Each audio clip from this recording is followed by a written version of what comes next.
Jurassic World Recomeço me impressionou muito positivamente, como um filme de terror de alto orçamento e baixa classificação. O roteiro, apesar de ser raso e bem simples, ele é funcional, pois ajuda o espetáculo a acontecer. Ou seja, humanos em situações de perigo com dinossauros, e estando ali só como um pano de fundo, assim como foi os filmes de John Wick. Começa sendo a continuação de Dominion, mas descartando todas suas más ideias, como o surto global, trama política, foco em gafanhotos e aquela mãozinha que servia como o senhor roteiro. Pare!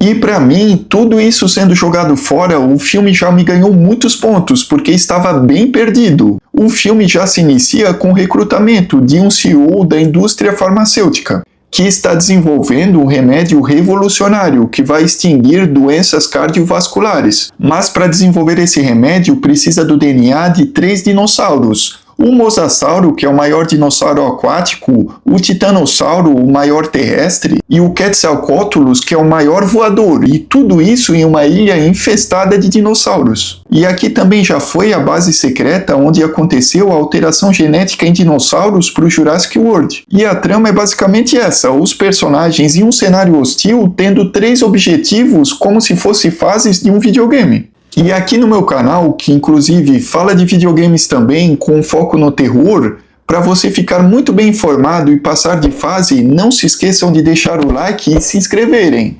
E ativem o sininho para receber notificações dos próximos vídeos. E deixem nos comentários o que vocês acharam desse filme, quero muito saber. Como a história desse filme é tão simples, ela tem que ser compensada na jornada. E quando você dá play ou vai assistir no cinema Jurassic World, o que você espera? É óbvio que são dinossauros, e esse filme não decepciona.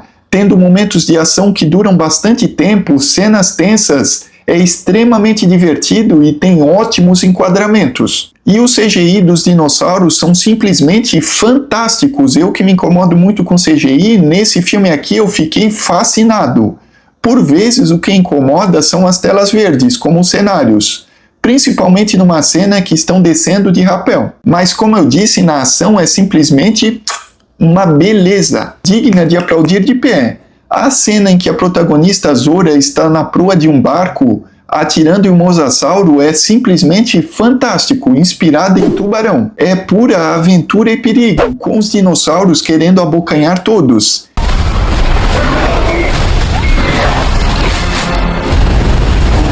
Essa cena me fez lembrar também de King Kong de Peter Jackson.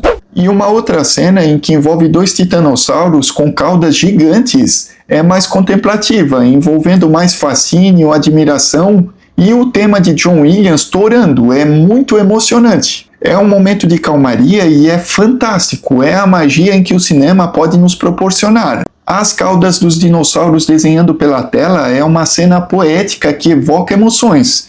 E eu lá na sala de cinema escorrendo lágrimas, parecia uma criança de 10 anos. E eu pensando comigo, é por isso que eu assisto filmes. Claro que não chegou à experiência do clássico de 93 de Spielberg, escutando aquela música de John Williams pela primeira vez e os efeitos especiais revolucionários.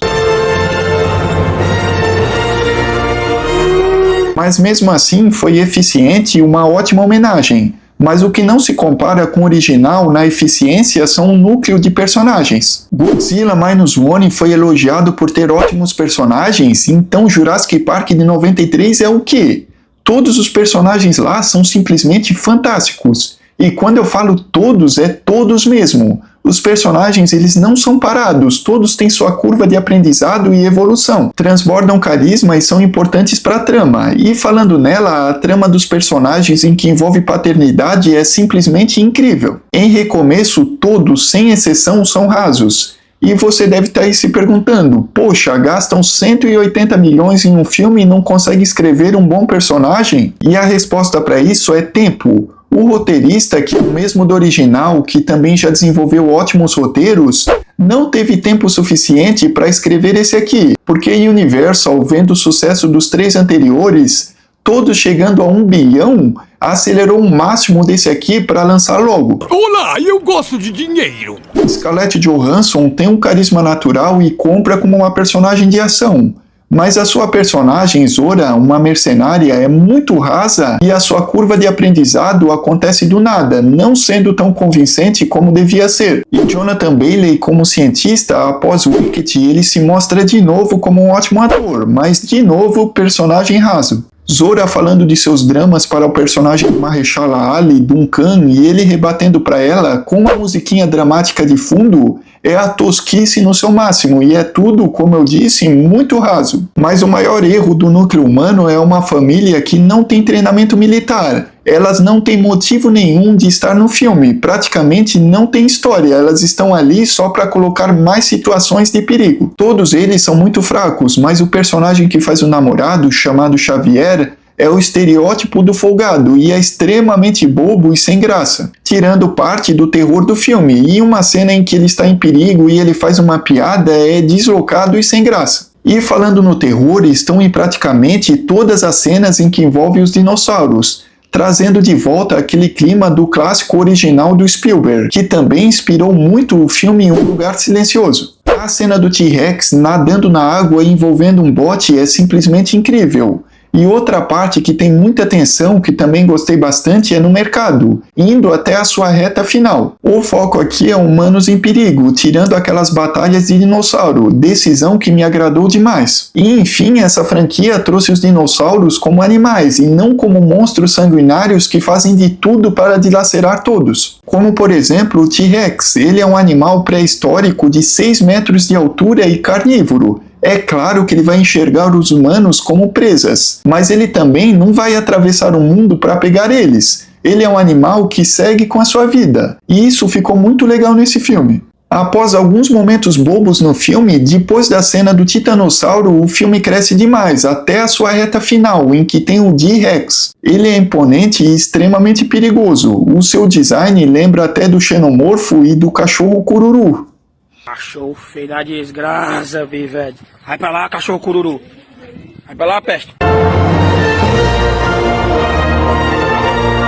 Aparecendo aos poucos, sempre em meio à escuridão e à neblina. Uma cena em que envolve um helicóptero subverte muito as expectativas e ela é visualmente impactante. Mesmo assim, é um filme good vibes, de baixa classificação. Então sabemos a todo momento em que o núcleo da família e o trio principal não correm perigo, mas mesmo assim ele consegue construir cenas tensas e com terror, coisa que o Spielberg conseguiu encher as salas de cinema com crianças fazendo um filme de terror em que todos podiam assistir, como visto em Tubarão, Jurassic Park, Guerra dos Mundos. Pessoalmente, não gosto muito do diretor Gareth Edwards, mas ele me entregou aqui ótimos enquadramentos, cenas de ação e tensão. Esse filme me divertiu demais e indo contra a maré, eu me emocionei, fiquei tenso e me diverti bastante. Nota 7.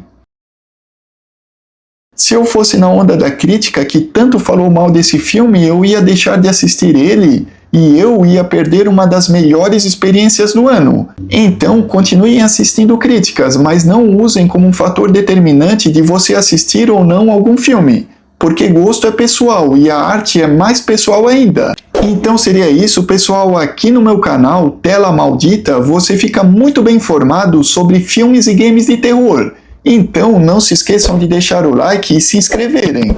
E ativem o sininho para receber notificações dos próximos vídeos. E deixe nos comentários o que vocês acharam desse filme. E assista também 13 melhores filmes de terror da história, na minha opinião, e a crítica de Megan 2.0. Até o próximo vídeo e tchau!